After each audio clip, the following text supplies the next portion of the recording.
A veces el camino es duro al andar, lleno de espinas que quieren cortar. Rencor y envidia nos quieren parar, pero seguimos, no vamos a parar. Oscuras las noches, profundo el dolor, el odio nos grita, nos falta el calor. Pero una voz suave empieza a brillar, es Cristo llamando desde su altar.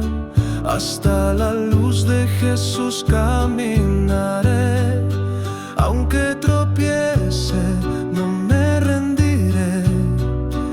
Entre los valles, tormentas y cruz, yo sigo firme mirando a la luz, porque en su luz hay paz y verdad, lealtad, humildad y bondad sin final.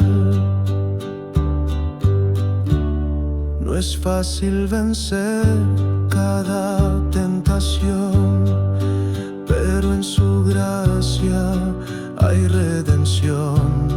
Los muros caen con solo orar, y su misericordia me vuelve a levantar. Aunque el mundo me diga que no, yo creo en la promesa de Dios.